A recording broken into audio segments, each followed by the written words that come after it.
Hey everyone, thanks for joining us in the Navigant Credit Union Broadcast Center. I'm Molly O'Brien. Researchers at the University of Washington have developed an app that could help screen for pancreatic cancer and other diseases by just taking a selfie. Yeah, believe it or not. So, lead author on a recent study is Alex Mariakakis, and he joins us to talk about Billy Screen. Alex, how are you today? Doing great. How about yourself? I'm so well. Thank you so much for joining us. So, My talk to me pleasure. a little bit about Billy Screen. It's this app that you've been working on, researching, and developing. Yeah, so the idea is basically we're looking for jaundice, which is the yellowing of the skin and eyes due to the buildup of a compound in the blood called bilirubin. And jaundice can happen in adults for a number of different reasons. So, pancreatic cancer, like you mentioned, hepatitis is another condition that people know about. Alcoholics can actually get jaundice as well.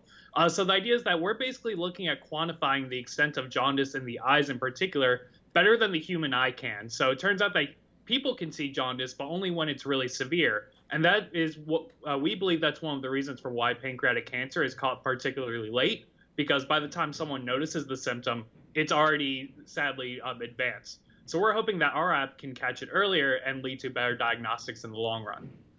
It's pretty incredible the fact that you'd be able to just take a picture and Mhm. possibly detect something that's pretty much invisible to the human eye. It's Pancreatic Cancer Awareness Month in November, so I'm sure the news of this technology that's still somewhat in the early stages, it can provide hope to so many people. Talk to me a Mhm. little bit about what got you interested in developing an app like this. Yeah, so actually, to give you a little backstory, we had an earlier project in our lab called BillyCam, which was looking at jaundice in newborns. And what happened was that we have a pediatrician that we work with who's also helping me on this project. And what he noticed was that when he was telling parents of children for the first time to check their babies for jaundice, they have no idea what jaundice means for a baby. And it turns out that roughly 50% or even 70%, depending on what statistic you look at, of babies will get newborns very early. So what was happening was they were telling these new parents to look for jaundice. They had no idea. They go to a clinic and everything would be fine, and they're overly worrying. But it turns out that nurses have seen so many cases of jaundice with babies of different skin tones that they can kind of just figure out what jaundice is, not necessarily like a clinical device, but enough to be able to give like a thumbs up, yes, this baby's okay, or a thumbs down, let's go get this baby this treatment. Now, what happened was that we made this observation that when the nurses were doing this, they were essentially using a sensor in the form of their eye. They were looking at the visual data, and then they were learning over time from examples what jaundice means for different babies. So, from a computer scientist, that's what machine learning is. We're learning by example, seeing cases of jaundice, and then figuring out what's important and what's not important. So that led to the development of an application called BillyCam, which again is looking at jaundice in newborns. So the question that followed from that was saying, hey, babies aren't the only ones who get jaundice. How about adults? Again, for the reasons I described earlier. There's a couple of differences between the two projects. So BillyCam for the newborns is looking at the babies and their skin. And that's because even though the eyes are more sensitive to buildup of bilirubin, it turns out it's really hard to keep a baby's eyes open. It's kind of invasive to take your finger and stick it near their eye.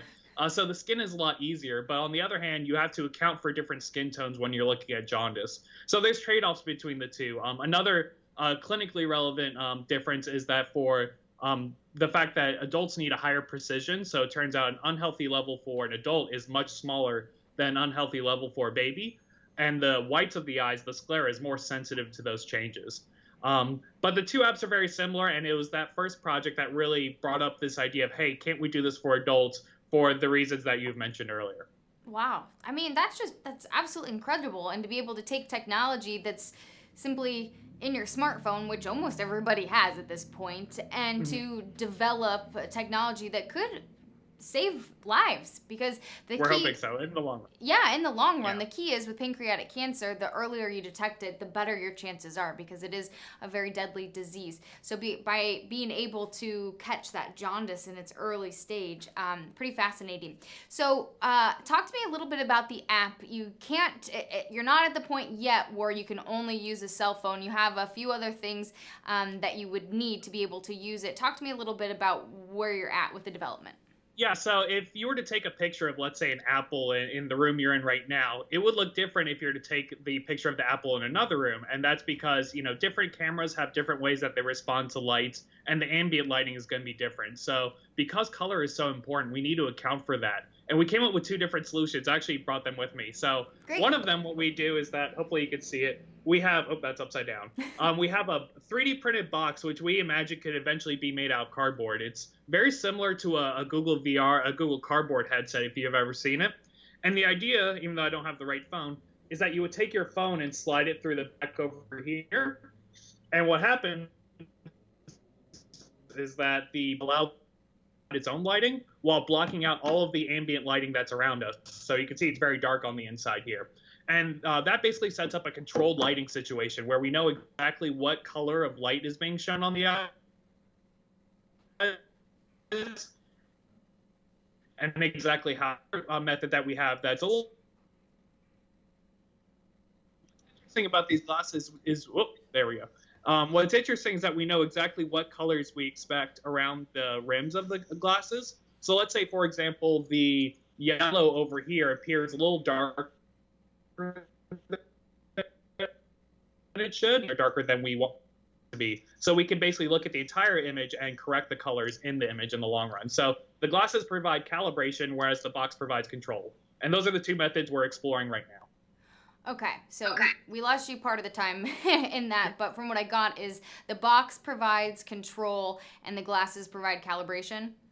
Yeah, and they work independently. It's not like you need both of them at the same time. So we tried both of these out just to get a feel of like if one worked better than the other, if one was more convenient. The glasses end up being a little worse because you have this extra step of calibration, which has its own errors and can make the algorithm a little worse, but not too much. Depending on who you talk to, some people prefer the box, some people prefer the glasses in terms of usability. So we're exploring both, and as you mentioned, we're eventually hoping to do the algorithm without having to do any color calibration, or a color calibration that's a little more convenient at least. Amazing. Well, this sounds like fascinating technology. Before we wrap up here, when do you think this could be eventually put out on the market? You're still doing a little bit of research, right? Yeah, so as you mentioned, we did a pilot study with 70 people, which from a computer scientist standpoint is a large number, but from a clinical standpoint, it's not very many. So we're hoping to do one follow-up study that just gets more participants. And we're also looking at doing a longitudinal study where we track bilirubin changes over time, because as you mentioned, the detection is really important. But we're unclear whether catching jaundice earlier is actually going to help all the time. So the next best thing is for people who already know they have a condition that involves jaundice, we can get multiple measurements over time and track whether the treatment is working or not, essentially. So we're hoping to do a study that could see how Billy Screen can help in that aspect too. And the optimistic timeline is 2 years. The pessimistic timeline is 3 or 4 years, depending on FDA. We do actually have a mailing list that we're setting up. And we're hoping to send, a monthly or every 3 months an update or so. So people can email us either at atm15@cs.washington.edu or uwbillyscreen at gmail.com. Either of those, and we have an email list that we're occasionally sending information to, so people can stay up to date. That's fascinating. Fascinating research. Technology is moving so quickly. Well, Alex, thank you so much for joining us today. I really appreciate it. The app is called Billy Screen, and if you want more information, you can go ahead and check out those emails. We'll put those on our website, Go Local Prov, as well. So everyone, please hang tight as we get ready to wrap up here on Go Local Live. Bye.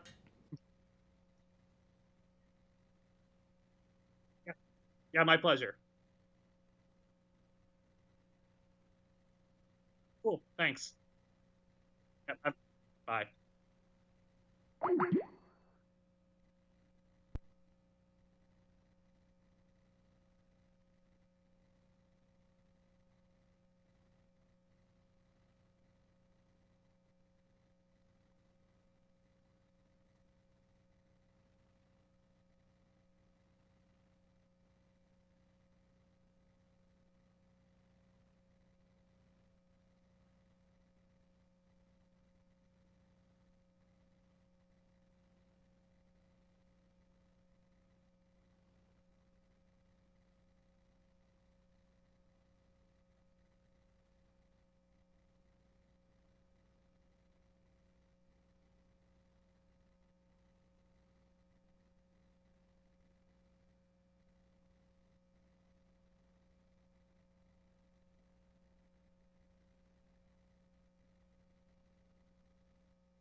All right, everyone. Thanks so much for joining me here on Go Local Live. I'm Molly O'Brien. It was a science edition for you on this Monday, November 6th.